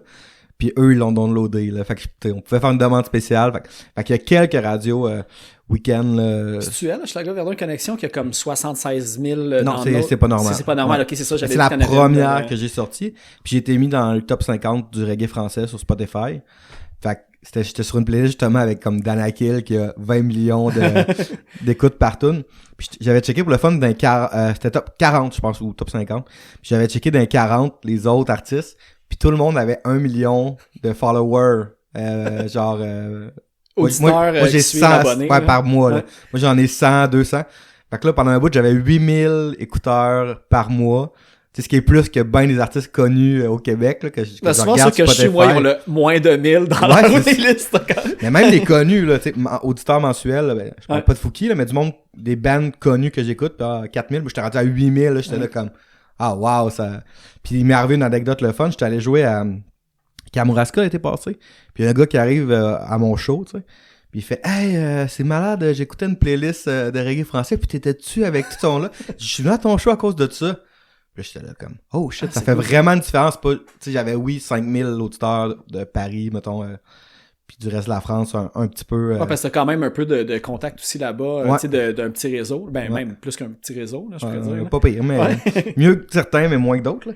Mais ça, en tout cas, tout ça pour dire que ça a fait, cette playlist-là m'a fait découvrir même à des Québécois, parce que si tu marquais reggae français, ben tu tombais sur ma tune genre presque automatiquement. Ouais. Fait que ça a fait que j'ai une tune qui a 76 000. Ouais, j'ai checké 76 000 tantôt. Ouais. Mais tu sais, c'est toi qui t'occupes de ton tracking ou t'es... Parce que... Je fais... Ah ben là, pour la première fois, j'ai engagé quelqu'un pour mon nouvel album. Mais pour C'est pas normal, Hochelaga, Verdun, Hochelaga, c'est moi qui s'en ai occupé. Puis là, pour la première fois, là, avec ma sortie de mon album, j'ai engagé une équipe pour m'aider pour les relations de presse, puis... qui track une chanson, là, mais on va voir les résultats dans les prochaines semaines. J'ai pas des attentes de... C'est sûr qu'il n'y a aucune radio commerciale qui va me jouer, mais je joue un peu dans les radios... Le reggae, dans ma tête, peut être plus accessible à la radio que, disons, un groupe punk. Tu sais, comme j'ai dit, T'es Glacis, là, j'ai vu, il y a Pas Mort, un band de Rivière-du-Loup qui ont commencé aussi à passer à la radio, puis c'est vraiment un punk rock, tu sais, accessible, mais... Tu sais, le reggae, j'ai l'impression que ça se rapproche encore plus de... entre guillemets, la pop que le punk. Fait non, mais... c'est peut-être pour ça qu'ailleurs dans le monde, oui, mais ici... Ben, en fait, je pense qu'il faudrait qu'il y ait quelqu'un de plus connu que moi qui débloque les portes. Je veux dire, dans le rap, Corias puis Loud ont fait que la soeur, il y a du rap à radio, mais on était 10 ans en retard déjà sur bien des pays. Puis dans le reggae, tu sais, je veux dire, à l'époque que Yellow Molo jouait, c'était facile pour un band de ska d'avoir une tune Tout Stun, Tout Skank, qu'on parlait tantôt du Guillaume. Ça jouait à la radio, commercial... Mais c'est parce que Yellow Molo jouait. S'il y avait un band de reggae qui marcherait, puis que je ferais une collaboration avec, ça m'aiderait. Comme Jay Scott, j'ai fait une collaboration avec Fouki. Il y a 1 million d'écoutes. C'est un peu reggae, ça me dit. Mais tu sais, qui dans la scène reggae, on va dire, là, je connais vraiment pas la scène, là, évidemment, tu vas peut-être me corriger. Je la connais, je pense. Mais qui, disons, Franc Bâtard puis Alex Paquette, disons, peu importe les deux projets, qui vraiment qui a plus de followers? Tu sais, tu parles de quelqu'un de plus gros qui va emmener le reste, mais ça pourrait être vous autres. Le problème, c'est que si nous, qu'on a 6000 followers, mettons, sur Facebook, ce qui est plus que sûrement, je sais pas comment avec Mademoiselle Girafe, tout ça, là, mais qui est plus que les autres groupes, nous, les médias, ils parlent pas de nous, tu sais, à part toutes les radios universitaires, je veux pas dire en général, parce que j'ai eu 5 entrevues, j'en ai 2 à soir, il y a des gens qui s'intéressent à nous. Mais les médias connus s'intéressent pas à nous. Puis ce qui est fou, tu sais, pour avoir travaillé dans le label, c'est qu'on a plus de monde dans nos shows que la majorité des artistes pop. Moi, j'ai eu une salle de spectacle pendant 3 ans. On avait de la misère tu faisais venir quelqu'un gagnant de la voix, là, puis tu vendais 50 billets. Nous, on fait des bons 100, 150 personnes. Oh, ouais. On en fait pas 2000, mais on a du public. Fait qu'il y a quand même des choix... On rentre pas là-dedans, là, mais aussi notre musique est politique. Il y a des paroles en créole. Nos tunes sont longues. Il y a aussi beaucoup de bouts en... tu sais, il y a beaucoup de moments aussi en espagnol. Je pense que l'espagnol dans Alex Paquette, c'est la deuxième langue dans les albums. Okay. Parce que mon but, vraiment, c'est de jouer plus en Amérique du Sud. Dans le fond, j'ai déjà fait des petites apparitions au Pérou, puis je m'étais fait offrir un gros show au Pérou, mais j'ai eu une instinction de voix pour l'anecdote. Suppositoire. Parce que... bon, pour l'anecdote, j'étais avec 2 kebs au Pérou. Je vais à un show de reggae, les gars ils savent que je chante parce qu'il y avait un Québécois dans la salle. Fait que là, je vais faire une tune ou 2 avec eux. Ils m'invitent à faire une grosse scène le lendemain. J'ai pas une extension de voix. Je vais dans 3 pharmacies. Suppositorio, il y en avait pas. Les suppositoires, là, eux, c'était pour la diarrhée, tout ça. Puis des pastilles pour la bouche. Mais une pastille, ça va pas te faire, tu vas être capable de chanter. Puis là, j'expliquais avec l'espagnol pas très bon. puis en faisant des signes. Puis t'as mon ami qui était quasiment couché à terre à rire parce que c'est pas ça, yo. Tu sais, j'ai mal à la genre, gorge. pas ceux qui font ça, Non, ceux c'est qui ça. font ça. Tu sais, c'est Jamais que- réussi. Fait que j'ai pas pu aller chanter sur la grosse scène. Hey, ça au aurait été un Pérou. gros gamble de tu te dis, ce suppositoire-là, je sais pas si ça m'a compris, mais je l'essaye, puis oups, surprise! C'est pas de la voix Mauvais- qui sort, mauvais là, c'est résultat, autre ouais. chose. Là. Mais non, ça a fait une anecdote drôle, mais malheureusement, mais tu sais, j'ai quand même des contacts maintenant au Pérou. Au Mexique, là, je suis allé dans pas mal de places. Fait que là, je connais des salles pis tout ça. Puis, dans le fond, j'ai notre saxophoniste de Framboteur qui habite à Playa del Carmen en ce moment. Un ancien tromboniste de Framboteur qui habite à Cancun. L'ancien trompettiste habite au Panama. Puis, un autre de nos anciens bassistes et mexicain, il habite en France. Mais Ok. son frère, il a un band de ska au Mexique. Fait que, tu sais, j'ai des contacts. Fait que c'est pour ça que moi, je veux parler espagnol pour pas arriver là avec un esprit genre colonisateur. Je veux vraiment arriver là à faire comme je peux discuter avec le monde après les shows. Fait que c'est pour ça que j'ai mis beaucoup d'espagnol. Puis maintenant, je m'en viens pas perdre en espagnol tranquillement. Sur le nouvel album de Framboteur qu'on est en train de travailler, je chante en espagnol. Ok, cool. Moi-même. Là, tu sais. Ah, mais c'est ça, mais j'ai vu que, là, je sais pas, là, tu sais, parce que des fois, je prends des notes en regardant les stories du monde, puis je sais plus de quand que ça date, mais j'ai vu que vous avez fait un genre de, pas un atelier, je sais pas comment, Une résidence de création. Une résidence On en a fait de création, deux. ouais. On a fait deux, ouais. Framboteur, ce qui est compliqué, c'est qu'on est 10. Puis, dans le fond, on n'avait plus de local de pratique parce que mon drummer a vendu son studio, puis c'était là qu'on pratiquait. Le studio La Case qu'on a Exact, parlé il y avait tantôt, comme 4 studios. Là. Puis dans le fond, on n'avait plus de studio, fait qu'on pratiquait plus beaucoup. Puis on a voulu, tant qu'à... Parce qu'on a sorti un EP, mais il y a eu la pandémie. Fait que c'est drôle parce qu'on avait sorti un album en 2014 qui avait bien marché. Puis on a sorti un EP qui, malheureusement, il n'y a pas d'écoute. Là. Il y a eu 200 écoutes. Mais c'est avec lui que vous avez eu, par exemple, nomination au choix du public au Gamic. Ouais, si à je me Gamic, trompe pas, ouais, c'est ça. Mais non, ben ça c'est parce qu'on a beaucoup de monde qui nous écoute plus qu'à cause de la qualité de la musique, parce que malheureusement le EP n'a pas été écouté. Puis moi je trouvais ça vraiment bon, mais on a comme un peu changé aussi notre style. Puis nos musiciens, mettons nos brass, ils étaient, je pense au Cégep dans notre album en 2014. Là, ils ont fini leur bac puis ils sont profs de musique, Okay. là, tu sais, puis ils font des gigs avec du monde connu. Puis fait que notre EP est quand même avec des bons musiciens, tout ça. Mais c'est sûr, nos chansons sont pas si accessibles, sont longues. Fait que je comprends pourquoi ça joue pas à radio, mais même le monde, tu sais, nos followers, ils ont pas beaucoup écouté. Puis je pense que si on aurait fait des shows, comme il y a tout le temps au moins 150 personnes, ben à chaque fois, le monde, ils trippent sur le show, ils vont écouter après. Ouais. Mais là, vu qu'on n'a pas fait de show presque de Framboteur, moi j'ai fait beaucoup de shows en petite formule, mais Framboteur, pendant la pandémie, arrivé à 10 sur une scène d'une salle de 100 personnes, ça marche pas. La salle est pas assez grande pour, pour la distanciation. Exact. Mais tu sais, le fait aussi, ben moi j'y ai pensé un peu parce que le fait aussi que vous avez sorti l'album en 2014, mais avant ça c'était un EP, il y a un LP après un autre EP. On dans a eu le fond. un démo avant. C'est ça. Je Mais pense il y a qu'il eu est plus beaucoup de disponible. temps entre. Fait que tu sais, des fois, ça fait que, tu sais, maintenant, c'est pour ça que le monde sort des, on va dire, des monoplages une fois par année pour comme, tu sais, rester, laisser le monde accroché puis rappeler au monde qu'ils sont Ouais, encore tout à là. fait. Que- Mais Framboteur, quand on a décidé de recommencer, mais le band n'a jamais cessé d'exister parce que quand j'ai quitté, ils ont essayé de faire ils ont essayé des nouveaux chanteurs, ils ont fait des demandes de subs, ils ont essayé de composer tout ça, fait que ça a été au ralenti, mais c'était pas moi le band, là, tu sais, fait que ça a continué. Puis quand je suis revenu, on a discuté avec les gens. Puis entre-temps, les gens, ils ont tellement d'autres bands, là, tu sais, notre saxophoniste a 14 bands. Qu'est-ce que ouais. Notre tromboniste, il fait à temps plein de la musique pour les films, tout ça. En tout cas, en ligne, il fait des contrats. Là. Il va faire des orchestrations parce que lui, il fait toutes les sortes de violons, toutes les brasses. Fait que là, il fait des orchestrations en ligne. Fait qu'il peut pas aller faire des shows à 150$ par musicien, par show, parce qu'il gagnerait pas sa vie, il pourrait pas payer son logement. Là. Puis moi, mon projet solo, ben, ça me permet de gagner ma vie. Fait que je peux pas dire, je vais faire 50 de Framboteur puis 10 de moi. Parce que je vais finir l'année à 10 000$. Là, puis je tiens pas à être riche, mais je veux payer mon auto 2007 puis mon petit appart. Ouais, ça, pour quand même survivre, là. Et puis là, ça me fait penser parce que j'avais vu ou j'ai entendu, tu sais, j'ai écouté une couple de podcasts puis d'entrevues que tu as faites. Puis tu parlais justement que tu t'étais comme, t'avais une salle de spectacle. Mais j'ai vu que tu as été booker pour l'hémisphère gauche puis pour les Fouf. Mais c'était une autre salle de spectacle ou c'était comme. En fait, j'étais directeur de la culture à Matagabi. Ok. Dans mes tâches, il y avait la salle de spectacle, le cinéma, la bibliothèque. Ok, je me demandais si c'était une salle de organisé un spectacle à festival. Montréal, c'est ça que je m'étais demandé, ok. Non, c'était à Matagami. Dans le fond, j'étais directeur de la culture, fait que c'est moi qui s'occupais de la salle. T'as-tu réussi à faire venir des quand même pas pire noms là-bas? Ou, Oh ouais, on était dans le réseau des salles d'Abitibi-Témiscamingue. Fait que Vincent Vallière. Fait que s'il allait à Rouen, tu pouvais comme des fois les Exact. faire déplacer. Ok. Ouais. Avec, j'imagine que sais, avec, là, j'ai juste, Antoine Denis, dans le fond, de Keep Hope, j'imagine, c'est un... Ah, ben, on était vraiment dans le réseau des grosses salles. Là. Ok, c'est ça. Par contre, moi, ce que j'ai fait, c'est que j'ai créé un petit festival. Fait que là, j'ai fait venir Planet Smasher, Beatdown, les Apicuriens, tu sais, plein de petits bands que moi j'aimais.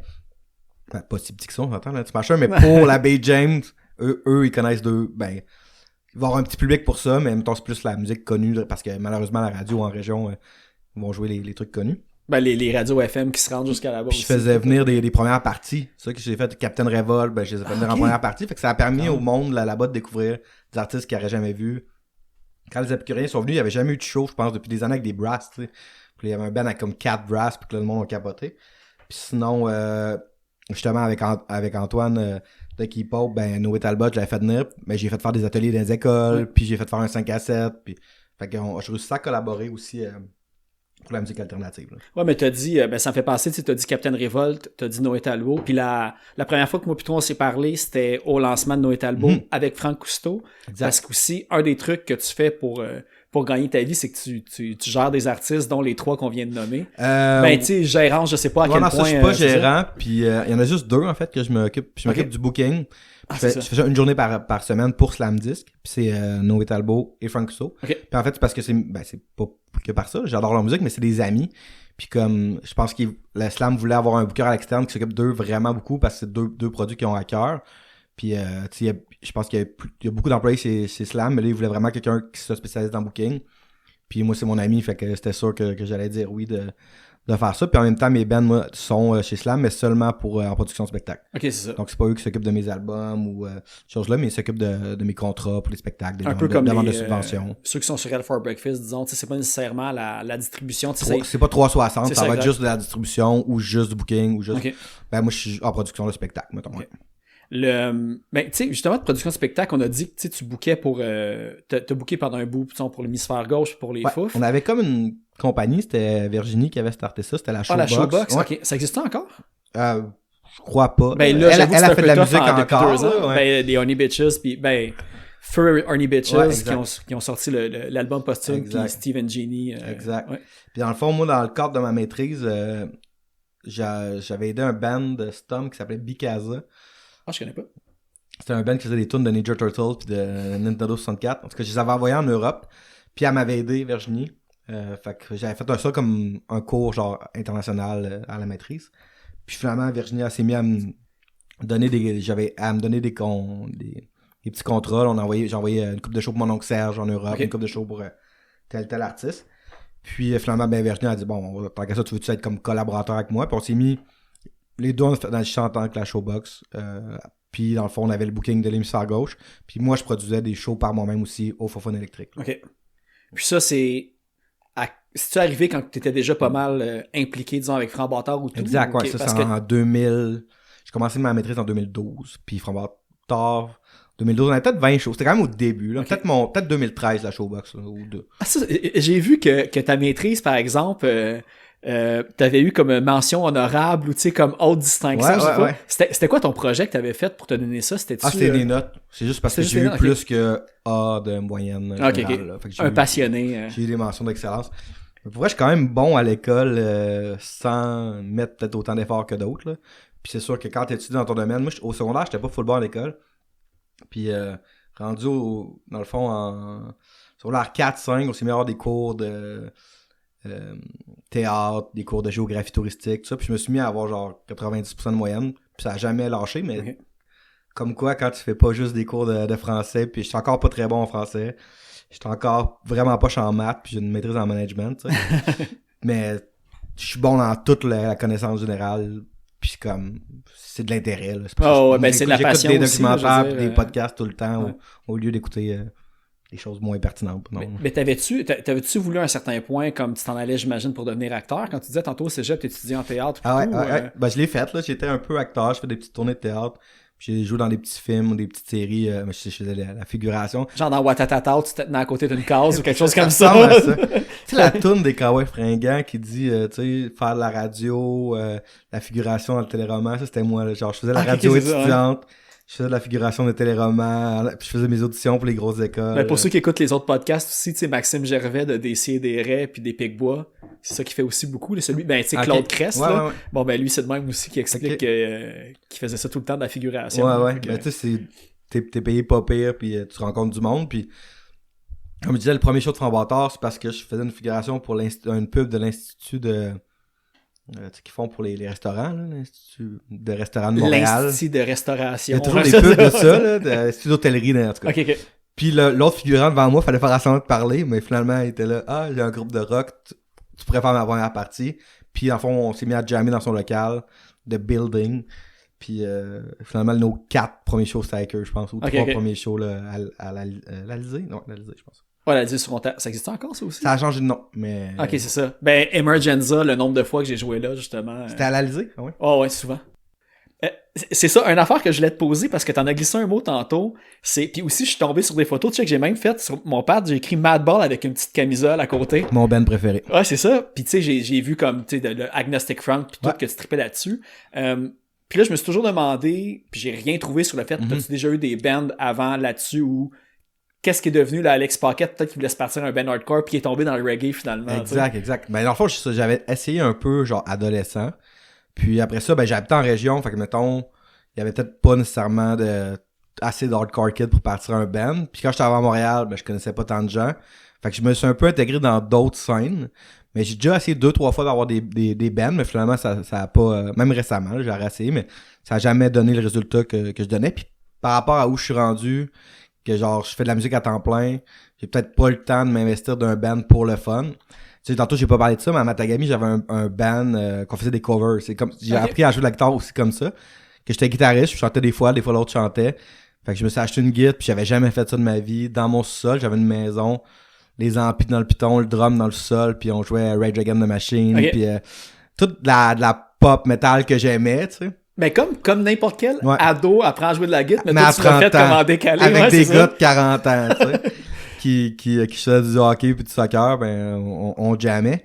Mais ça m'a quand même aidé parce que de faire d'autres choses. Fait que j'ai eu un peu l'occasion de chanter du metal, là, pas du hardcore pur et dur comme Madball, Agnostic Front, ça, qui sont mes bands favoris. Mais j'ai eu ce band-là pendant presque 2 ans, là, qu'on n'a jamais fait de show, là, mais qu'on jammait dans le sous-sol. Ok. Fait que ça a été ben du fun, tu sais. Puis là, à cette heure, en fait, c'est que je fais de la musique comme plusieurs heures par jour. Tu sais, aujourd'hui, j'avais une pratique de 2 heures, là, j'étais avec toi, après une autre entrevue. Fait que je me vois pas. Dans mon temps libre, j'ai le goût de jouer au hockey, j'ai le goût de jouer au soccer, j'ai le goût de lire, d'écouter des documentaires. J'ai pas le goût d'avoir un band pour le fun. Ah ouais. parce que je suis juste comme tanné d'être dans des studios de répète puis sur la route, là. Ben, tu sais, tu disais que t'as eu des jams dans des sous-sols pis tout. Pis tu sais, un des trucs que j'ai vu, c'est que, tu sais, j'ai vu que t'as habité en Abitibi. Ben, tu sais, ça devait être le même. Parce que moi, Matagami, dans ma tête, c'était Bay James, c'est pas Abitibi. En mais... fait, avant, ça existait pas la Baie James. Fait que Ah, avant, ok, c'est ça. Matagami faisait partie de l'Abitibi. Chapèche-Bougamo faisait partie de Saguenay-Lac-Saint-Jean. Puis le Vision faisait partie de l'Abitibi. Ah, ok. Dans le fond, ils ont créé une région avec Chapèche-Bougamo, le Vision, Ok, fait que- Matagami, parce qui que- s'appelle le nord du Québec. Ouais. Puis la Baie James, c'est le courant d'eau et le nom de la région genre touristique, là. Ah, fait que t'en as parlé dans le fond, parce que j'avais vu justement que t'avais eu un jam de cover en quelque part dans un sous-sol d'Abitibi. Fait que tu sais, C'est ça, c'était exactement ce que c'était- tu viens de parler. C'était moi qui avais ma maison puis qui m'est parti Ok. un band pour le fun. Puis finalement, ça a été vraiment pertinent parce que de jouer de la musique pour le fun, tu sais, des fois, je pense que tu sais, quelqu'un qui fait du ski tous les jours, il finit par autant aimer ça faire du ski. Puis là, de faire de la musique pour le fun, je pense que c'est une des choses qui m'a fait ramener à vouloir refaire de la musique Ah, pour ouais. de vrai, tu sais. Parce que oui, je m'étais tanné, puis là, je jouais, puis j'avais du fun, puis je disais, hey, pourquoi dans le C'est fond, ça qui j'aime t'a ça. permis aussi tu sais, de chanter puis de jouer de la guitare en même temps, c'est chose que tu Exact. faisais pas avant. Tu sais, c'est de la Exact. pratique, puis c'est en faisant ça que. Ouais. Ouais, sûrement, je m'en rendais même pas compte, tu sais, je jammais pour le fun, puis finalement, ça a aidé mes projets qui ont été plus sérieux. Ouais. Puis là, je pense que c'est ça. Ben, j'ai vu aussi que tu as joué de la bass pour Bachelor à un certain point, ou que tu as fait une track de bass, ou non? J'ai Bachelor, Non, Bachelor. ça, c'est un des bassistes de Framboitard. Ah, ok, bon, tu vois, fait que c'est bon, moi je pensais que c'était toi, fait que. Non, c'est le bassiste Maxime Cormier, qui joue dans plein de bands de métal puis de rock, puis qui a Ok. joué avec nous. C'est pas lui sur les albums, un petit peu sur le EP, mais dans le fond, c'est un grand bassiste que j'aimerais ça qu'il soit là plus souvent, mais lui, il a tellement de projets, mais il y avait Ok. entre autres, il était dans Reanimator à l'époque, puis dans... Ah, ok, ouais. Ouais, dans les gros Reanimator, bands. qui sont mes voisins de locaux, là. Des fois, on arrête de Ah ouais? jouer juste pour écouter leur nouveau riff. Ah ouais, qui c'est pondent. excellent. Ben, pour l'anecdote, tu sais, on était amis avec le bassiste de Cryptopsy, le bassiste de Reanimator dans le temps, là, il est plus avec eux. Là. Puis comme des fois, on a déjà ami avec ce monde-là dans Front Bâtard, de la musique du monde. Faut pas penser que le monde qui font du métal sont pas ouverts au reggae. Là. C'est Anonymous aussi, là, qui a comme leur culture latine dans le sang carrément pis tout. Là, fait que, Exact. Ben oui. Puis on va dire extrême aussi avec les Sepultura pis tout. Fait que, mais c'est drôle que tu nommes plein de bands métal, mais que tu te souviens pas celui de La Vie était dans lequel qui était dans toutes ces gangs-là. Ben, j'allais dire Cryptopsy tantôt, j'étais comme, mais ça me fasse me dire moi, rien le dans métal, j'ai commencé à écouter ça récemment. Moi, j'étais un hardcore jusqu'à 25 ans, mettons, pur et dur. J'écoutais que du hardcore, un peu de rap. J'étais vraiment le hardcore kid, j'étais straight edge. Ben, je suis végétarien encore aujourd'hui. Puis j'étais quand même un peu je prenais ça au sérieux, là, le lifestyle hardcore pis ça. Puis j'allais dans les shows à toutes les semaines. Puis j'étais à l'époque à Québec, mettons, quand j'avais 16 ans, même 13, il y avait une salle All Age qui était l'anti. Puis il y avait des shows tout le temps, tu sais. Puis là, on allait à Montréal les voir une deuxième fois. J'allais en Beauce les voir une troisième fois. Puis c'était vraiment intense avec ça. Puis en fait, c'est quand j'étais à l'université, je me suis même tenir avec des créoles, dans le fond, particulièrement avec Cadet, l'autre chanteur de Front Bâtard, tu sais. Puis il m'a fait écouter de la musique, puis de la musique du monde, de l'afrobeat. Puis je me suis rendu compte que les paroles du reggae, mais de l'afrobeat, mettons, Fela Kuti, c'est super politisé, puis c'est super antiraciste. Puis après ça, dans le reggae religieux, il y a des affaires que j'aime moins. Là. Moi, j'écoute pas certains qui sont homophobes. Ben, tout ça. Il y a plein de parallèles à faire avec le hardcore, avec tout ce que tu viens de dire. Il y a comme les liens politisés, impliqués socialement puis tout, mais il y a aussi du religieux, puis il y a aussi du... c'est ça. C'est du antiracisme. Exact. Fait que moi, j'ai toujours essayé de me tenir... je fais de la musique en partie pour mes idées politiques, fait que c'est sûr que c'est important pour moi. Puis finalement, c'est ça, j'ai découvert la musique du monde, puis on jammait pour le fun.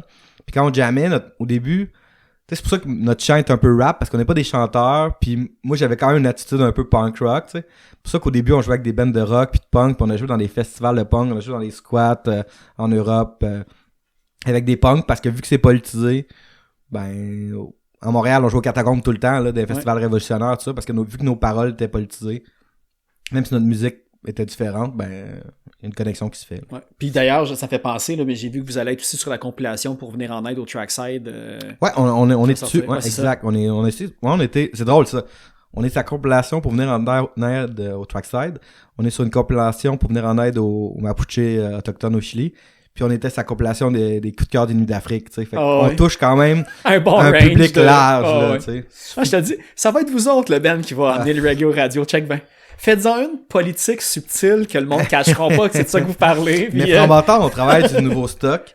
Puis là, on s'est dit qu'on allait avoir 2 tunes de moins de 4 minutes. Déjà, même les radios sont rendus 2 minutes et demie, là. Mais Front Bâtard, nos tunes, il y a des tunes, c'est genre 5 minutes les plus courtes, puis ça va jusqu'à 8 minutes. Puis là, on dit, OK, on va en faire 2 plus courtes.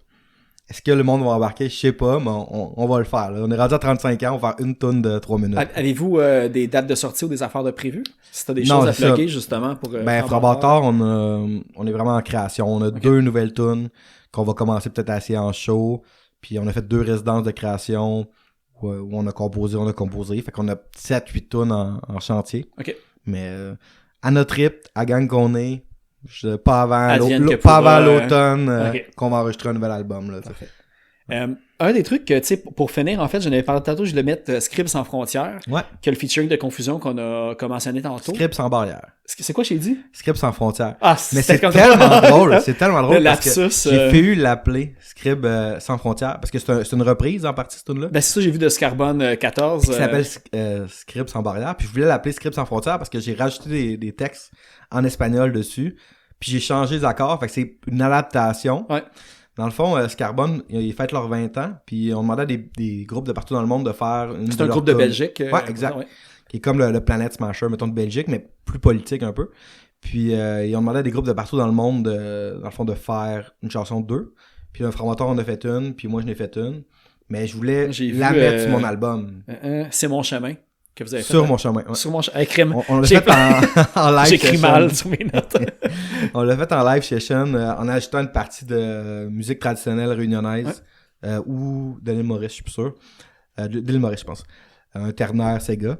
Puis, puis là, pour la mienne, j'ai dit, je veux, tant que c'est en train de faire un album, fait que je vais en faire une version que je suis fier, je vais la mettre sur mon album. Puis là, j'ai rajouté un featuring de Confusion, j'ai changé les accords. Puis ce qui est cool, c'est que dans le fond, le bassiste de Scarbone, c'est lui qui joue de la bass avec moi quand je suis en Europe. OK, parfait. Fait que là, dans le fond, on utilise la vanne de Scarbone, puis le gear de Scarbone, puis on joue leur bassiste. Parce que là, vous allez, c'est ça, il y a une tournée probablement en 2022 prévue. Moi, j'y vais en avril. J'ai Okay, 12 shows en avril, 6 en France puis 6 en Belgique. Ouais. OK. T'as-tu des shows prévus? Là, j'imagine que ce podcast-là va sortir à peu près autour du comme 4 mars, là, je dis des chiffres approximatifs. Là, mais... OK, ben mes lancements d'album, c'est 7 et 8 mars. OK, en fait, ça va sortir, ceux qui vont écouter l'épisode au moment qu'il sort, le vendredi puis le samedi, il y a des shows à Montréal. Non, moi, c'est lundi, mardi. C'est lundi, mardi, ouais. au Quai des Brumes. Exact. OK, tu vois, j'ai eu un bon fact. J'ai un soir avec Frank Cousteau. Ouais. Dans le fond, qui est un des artistes que je book puis que j'aime beaucoup. On est rendu amis, on a fait une couple de petites tournées ensemble. Puis un soir avec Confusion. Ouais, lundi, mardi. Au Quai des Brumes. Sinon, j'ai un show, je sais pas si le podcast va être sorti, mais la fin de semaine avant à Sainte-Martine. Ça devrait être sorti, ouais. Puis Saint-Jean-sur-Richelieu. Puis sinon, avec Framboiteur, on a Val-David, Mont-Tremblant, puis Quaticook. Fait que je n'ai comme 7 en mars, puis je n'ai 12, 13 en avril, en Europe. Puis après ça, le reste de l'été, mon été est déjà tout booké pas mal. Fait qu'on va se voir sur la Côte-Nord, Saguenay-Lac-Saint-Jean, à Bay James peut-être, Abitibi. J'ai autant à Framboiteur que moi, j'ai des dates, là, des petits festivals. Pas beaucoup de festivals majeurs, un peu comme pour les radios, mais beaucoup de petits festivals cool. Mais j'ai vu que t'en es un qui a pas mal roulé sa bosse aussi pendant le COVID. Là, l'été passé, t'as l'air d'avoir fait quand même... Moi, j'ai quand même fait 40 shows l'année passée, énorme, alors qu'il y en a qui ont fait comme 2 shows. Tu dois être dans comme le top 5 au Québec de personnes qui ont fait le plus de shows pendant la pandémie. Pour vrai, je pense que oui. Parce que, tu sais, des fois, pour voir où je vais jouer, je regarde les autres artistes jouer, puis je suis là comme, ils faisaient pas de show, eux autres. Mais ce qui arrive, c'est que moi, je joue autant en solo dans une microbrasserie, d'un café devant 20 personnes, que on a fait le Club Soda, le Métropolis, puis des salles qui n'ont pas de bon sens. Puis, ouais, exact, le Festival Ska, puis en région, j'ai joué pour les villes, pour des festivals, qu'autant que je joue dans... Je suis quand même ouvert, là. Je fais juste adapter ma formule, je joue en solo, duo, trio ou à 10 sur scène. Fait que, si le festival a un bon budget, on va y aller full band. Puis sinon, ben, en solo, budget, dehors. Surface de exact, scène, ouais, aussi. En solo, des fois, il y a des petits shows. Puis finalement, c'est drôle, des fois, le monde me redemande de venir en solo ou en duo parce que tu jases avec le monde. C'est différent. Moi, j'aime vraiment ça, rouler en. Tu sais, l'été passé, par choix, je roulais en duo, mais dans le fond, j'ai fait une résidence de création en Gaspésie avec mon saxophoniste, puis on a monté un show à 2 avant de partir en tournée. Okay. Puis pour vrai, j'aurais pu racheter d'autres musiciens parce que j'avais les conditions pour, tu sais. Puis j'étais là, non, ça sonne, là, tu sais. Fait que c'est ça. Ouais, quand t'aimes ce que t'entends, tu le gardes. Ouais, tu voulais pas racheter quelqu'un. Parce que... Fait que vu que j'ai plusieurs formules, ça fait que je peux tourner. Je suis chanceux aussi, là. J'ai du monde qui veulent me voir. Là. Ah, c'est ça. Ben, Kim, c'est bon parce que justement, le timing, moi, c'est le podcast sort les jeudis. Okay. Puis là, t'as dit le samedi, vendredi, lundi, mardi, c'est toutes des dates qui vont être subséquentes à la sortie du podcast. Fait que tu sais, pour les hardcore fans qui m'écoutent instantanément quand que ça sort, allez vérifier les dates dans votre ville.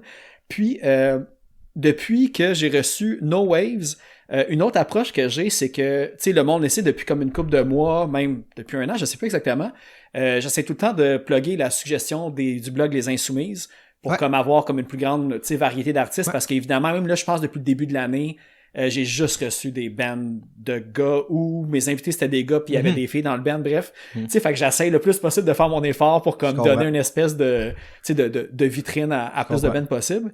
Puis, ce que je fais maintenant, avec l'accord des Insoumis, c'est que je demande à mon invité en premier s'il y a des suggestions à faire. Okay. Puis, toi, c'est parfait parce que le monde a tout le temps l'impression que, disons, sur la scène, il y a une trop faible représentation, disons, des femmes, des gens non-binaires, non-genrés, etc.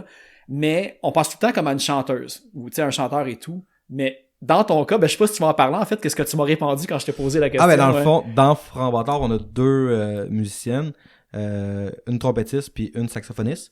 La trompettiste, elle joue aussi dans mon projet solo. Fait que dans le fond, dans le band, on a quand même de la diversité. C'est sûr qu'on est beaucoup, mais tu sais, on a de la diversité culturelle au sens où, comme il y a des créoles puis des kebs, puis on a aussi de la diversité LGBTQ+, dans le groupe, là. Fait qu'on... on va pas volontairement toujours dire on a besoin de quelqu'un de l'adversité, mais c'est sûr au lieu de dire comme hey, mon ami bassiste qui joue dans les 14 autres bands que je connais, il peut venir jouer avec moi, on va passer 6 personnes dans l'audition, puis on va voir que si on a un coup de cœur pour quelqu'un, on va prendre quelqu'un d'autre. Fait que ça, c'est un devoir que je me fais, puis que Framboiteur fait, puis que d'autres bands devraient se questionner, puis je reviens souvent avec ça, parce que là, justement, on a des musiciens qui ont des bacs en musique, puis là, le premier réflexe, c'est comme « Ah ouais, mais mon ami, il est fucking bon, tout ça. » Puis là, je suis là « Non, comme... » OK, on va jouer avec, puis si on s'entend bien, ouais, mais je veux quand même écouter d'autres mondes. Ouais. Puis, ça a fait que finalement, c'est ça, on a de la diversité pas mal. À un moment, le band était presque toute de la diversité. Là, c'est moitié-moitié, tu sais. Les frontières fermées, ça aide pas non plus. Mais c'est un peu, des fois, c'est des hasards aussi. Puis, tu sais, on a toujours eu une fille au moins dans le groupe. Puis là, on en a 2, puis on a dit qu'on voulait plus pas en avoir parce que... Je sais pas trop si c'est bien de dire ça, mais en tournée, d'avoir plusieurs personnes dans van, d'avoir des gars, des filles, des gens de plusieurs cultures, ça fait qu'on a tendance à moins se taper ses nerfs, puis à aussi faire un peu plus attention à ce qu'on dit. Une introspection avant de dire de n'importe quoi. Là, des fois, c'est niaiseux parce qu'on est des gens politisés, mais une gang de gars, on devient un peu niaiseux, puis on va faire un commentaire sexiste ou quoi, puis là, le fait qu'on a tout ce crew-là ensemble, je pense qu'on fait plus attention, puis aussi qu'on a des discussions plus pertinentes. Parce que veut pas faire de la musique, tu fais plus de route que de musique, là. Comme, t'es allé en Gaspésie 2 fois cet été, 3 fois en Abitibi, sa côte nord, 2-3 fois. Fait que t'en passes du temps dans la van, fait que d'avoir des discussions, exact. D'autres personnes vivent d'autres trucs. Mm-hmm. Mais j'étais content en fait que tu me dises ça, parce qu'à date, tu sais, j'avais eu des chanteuses, des guitaristes, bassistes, drummers, mais là, tu sais, une section de cuivre, j'étais comme, ok, tu sais, c'est comme... T'sais, en fait, ça montre une autre possibilité aussi à ceux qui voudraient rester ensemble en musique. Là, fait que, tout à fait. À celles qui voudraient rester ensemble en musique. Là. Exact. Ben ouais. Puis comme sur mon album, j'ai aussi un featuring de Mario Tribou. Là, ouais, exactement. Qui est comme quand même ma chanson qui marche le plus, puis c'est un gros coup de cœur. Puis déjà, moi puis elle, on travaille à une nouvelle tune pour le prochain album. Ça va sûrement être long, mais on a déjà la musique d'écrit puis des paroles d'écrit pour une nouvelle collaboration dans le fond. Puis quand on fait des shows, j'essaie de l'inviter pour qu'elle vienne chanter sur scène, autant Framboiteur que moi. Fait que le monde aime ça aussi. C'est impressionnant. Là. Moi, je me demandais live, dès qu'elle part à chanter sur C'est pas normal. Exact. Mais tu sais, t'arrêtes de faire ce que tu fais, là, c'est comme qu'est-ce qui se passe en ce moment, là, c'est vraiment impressionnant. Exact, là, ouais. Non, vraiment impressionnante. Puis elle est arrivée en studio, puis c'est drôle parce que elle avait déjà eu des projets, tu sais, qu'elle chante plus la musique traditionnelle, la danse, ça. Mais qu'est-ce qui est arrivé, en fait, pour notre rencontre avec elle, c'est que j'étais à un tournoi de soccer antiraciste. Puis dans le fond, je jouais de la musique après le tournoi, tu sais. Puis j'étais comme le monde sont venus autour de moi parce que je jouais de ma guitare d'un tournoi avec du monde qui ont des idées communes à moi, tu sais. Puis elle est juste venue faire un feat, là, comme dans les films de rap, là, tu sais. Elle s'est juste mise à chanter, puis j'étais là, c'est donc bien bonne. Puis là, après ça, dans le fond, j'ai dit, hey, j'ai un show, je sais pas, 2 semaines après, au Quai des Brumes, tu veux venir chanter ce qu'on a fait, ce que tu viens de faire, tu sais. Elle est venue, elle a chanté. Puis j'étais comme, ok, c'était pas un coup de chance, là, elle est vraiment bonne. Puis j'ai dit, tu veux-tu le faire sur l'album? Puis t'es arrivé en studio, là. One take. Ah ouais, c'est incroyable. Le gars, le gars qui enregistrait Phil de Capi, il dit, j'ai jamais vu ça, là. Il était comme, bang! Tu sais, pis c'est quand même c'est mitraillé, saccadé. Ouais, c'est ça, avec une rage. Elle l'avait pratiqué une couple de fois, je sais pas, là, mais c'était comme, wow, cette fille-là, elle a du talent, puis elle avait jamais fait comme, elle fait pas une rapper, là. C'est une fille qui fait la musique traditionnelle, pis tout ça. Puis en tout cas, c'est sûr que je vais continuer à collaborer avec elle. Moi, j'ai eu un gros coup de cœur. Moi, c'est sûr que c'est un nom que je vais regarder un œil dessus. Mais j'espère que d'autres mondes vont être de faire des featuring parce que pour vrai. Puis en plus, finalement, tu sais, pour le vidéoclip, elle s'est impliquée. Elle a demandé à des militantes en Argentine, au Chili, d'envoyer des vidéos. Puis de plusieurs pays d'Amérique du Sud. Puis elle s'est impliquée à partager. Puis je pense que si la chanson est vraiment plus écoutée que les autres chansons, c'est aussi à cause d'elle parce que elle aide, là. Les gens, tu sais, sa musique pour elle est militante, fait qu'elle s'implique. Là, okay. Hey, cool. Ben, pour vrai, merci beaucoup. Je vais te laisser. Je sais Plaisir, pas s'il plaisir. écoute les podcasts, mais on va arrêter parce qu'il faut que je préserve ta voix pour Eric Baird à Prescription Yeah, Punk plus tard yeah. ce soir. Ouais, Très en dit- demande. Ah, c'est le fun, mais mon album est sorti vendredi, fait que C'est ça. j'ai plus d'entrevues. C'est le J'ai blitz, 5 là. entrevues cette semaine. C'est plus que dans la dernière année. Là. Bon, voilà. Mais comme j'ai dit, on va l'écouter Scribe sans barrière. Exact. Avec le featuring de Confusion, qui est la tune de Scarbone 14, le groupe de Belgique, qui célèbre ses 20 ans. Exact. Puis j'ai des dates avec eux en Europe là, en Ok. avril. Là. Je sais pas si j'ai du monde en Europe qui écoute. En tout cas, si vous l'écoutez, regardez ça. J'ai beaucoup de dates en Europe avec Ouais. des gros bands quand même. J'étais Ouais. assez fier. C'est pas tout annoncé, mais je fais des festivals en Europe puis je joue avec des groupes qui pour moi sont cultes là, dans la Ok. musique ska, tout ça, en Europe. Fait que ça devrait être une belle tournée en avril. Là. Ah, parfait. Puis, c'est vrai, puis pour justement, on a parlé de Framboitard, on a parlé des chansons trop longues qui ne fait pas passer à la radio, mais dans un podcast, on peut faire ça. Puis, je vais passer, c'est le petit reggae. Petit Super. reggae du EP Carnet, justement, qu'on a parlé Yeah, plus tôt, qui est yeah. sorti en 2019? 2020? Ouais, 2020, je pense. Début c'est ça. 2020, ouais. Fait que, un petit reggae de 6 minutes à peu près, je pense. Ouais, 5-6 ouais, c'est un minutes. petit peu plus longue, mais c'est le fun parce que là, en fond, je donne mes idées politiques. Ouais. Clairement. Là. Fait que si quelqu'un se demande qu'est-ce que je pense, écoutez cette Tout est chanson-là. là. Les autres, c'est des thèmes généraux, mais là, ça peut pas être plus un peu dans ta face. Là. Voilà. Puis évidemment, pour ceux qui écoutent le podcast un petit peu, j'en ai. Je mets tout le temps des chansons que je fais jouer au podcast sur la playlist le Clash Podcast, je pense, sur Spotify. Ok, cool. Puis je pense que, avant de te recevoir, j'avais déjà fait passer 2 des chansons Ok. de Framboitard avant, comme Nice. c'était Rude Boy que j'avais fait Ouais, passer l'année ouais. passée, je pense, pour justement le Ska-Fest que vous étiez dessus. Ouais, tout. ouais, Fait que allez explorer Framboitard, allez explorer Alex Paquette. Puis Yes. la playlist Ska que t'as co-faite avec Guillaume Couillard Exact, de Tout exact. Ouais, Ska Québec, dans le fond, si vous vous intéressez aux événements Ska en général, il y a une page Facebook Ska Québec, que c'est pas moi qui ai créé, mais que des fois je collabore. Ouais. Maintenant, Guillaume aussi. Puis, on a Guillaume, la troisième vague aussi, si vous l'allez écouter à CISM. Exact. Puis dans le fond, on a fait une petite playlist Spotify Ska Québec pour faire découvrir les groupes de Ska, mais qui sont sur Spotify. Là. Fait que prenez le temps d'aller écouter ça. Puis moi, c'est Alex Paquette Reggae. Parce que si vous marquez Alex Paquette, en général, il doit en avoir plusieurs, mais si vous voulez mes pages pro, Instagram, Facebook, Alex Paquette Reggae. Cool. Eh bien, merci beaucoup. Puis dans l'espoir de te voir en show bientôt. Yes! Pour vous qui parlent le monde, n'hésitez pas une seconde, même lorsque la guerre gronde, à dénoncer dans le monde tous ces mensonges et calomnies qui affaiblissent votre pays depuis plusieurs décennies, au détriment des démunis. Pour vous qui dans votre pays luttez pour la démocratie, même au péril de votre vie, vous continuez sans répit ce combat que les titans ont délaissé depuis longtemps. Vous qui si courageusement assumez vos engagements, à qu'importe le prix de la délivrance, au loin de nous, c'est avec ignorance le dégel des consciences. À qu'importe le prix de la délivrance, au loin de nous, c'est avec ignorance le dégel des consciences, le dégel des consciences. Ya basta.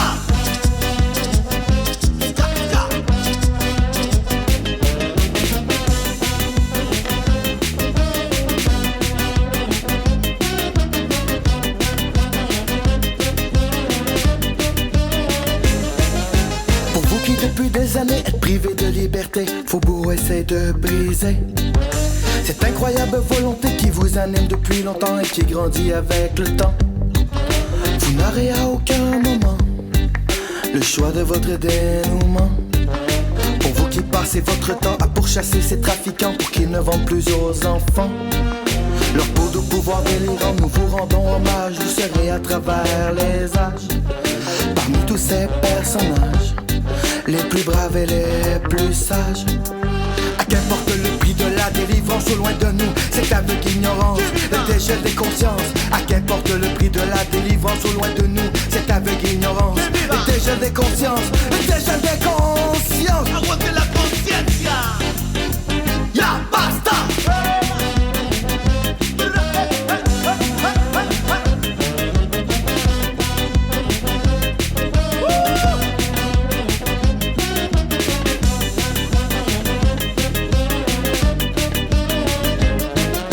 La masa que alcanza la barrera del que amenaza, policía bastarda, perros y demás, changos del capital. Se abalanza con la avalancha, carga de piedras y de esperanza. La lucha no para ni que nunca escuches, se hace más fuerte porque somos más. Sentimos todo, Este es un momento de un buen fuego recibimos. Neguan de nuestros ancestros, esto es en serio. Seguimos porque venceremos, cae uno, se levanta el 10, se levanta el 10. Qu'importe le prix de la délivrance au loin de nous, cette aveugle ignorance, le dégel des consciences. À qu'importe le prix de la délivrance au loin de nous, cette aveugle ignorance, le dégel des consciences, le dégel des consciences. Ya basta.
Ce petit reggae, il est pour toi, fils d'ouvrier du prolétariat.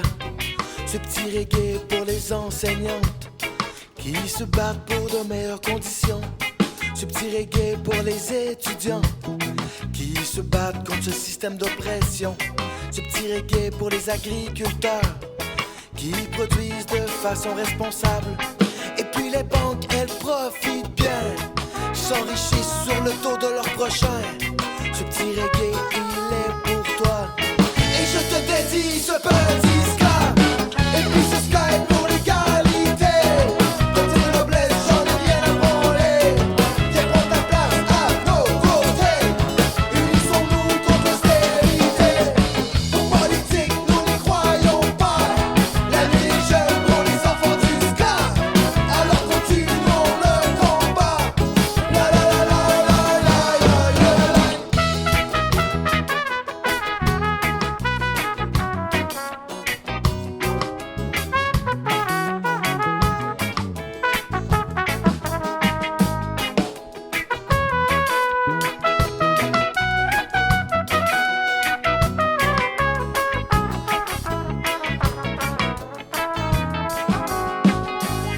Ce petit reggae, il est pour toi, fille d'ouvrière du prolétariat.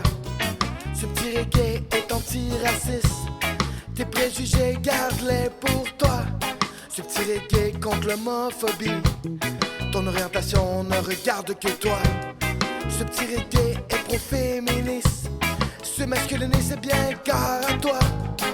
Partageons dès maintenant nos connaissances, hein, et brisons les préjugés de l'ignorance. Ce petit reggae, il est pour toi. Et je te dédie ce petit ska. Et puis ce ska est pour l'égalité. Quand t'es de noblesse, j'en ai rien à branler.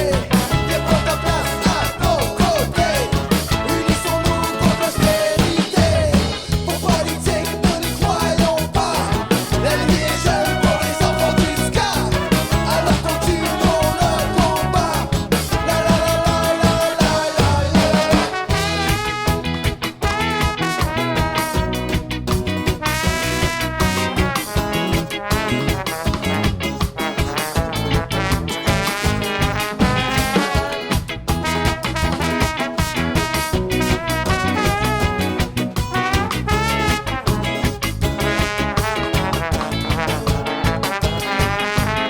Roke barreto que ton que son que barreta que il faut pas souper. Les coulisses que calories, ça me canon que les gogos, les caps sont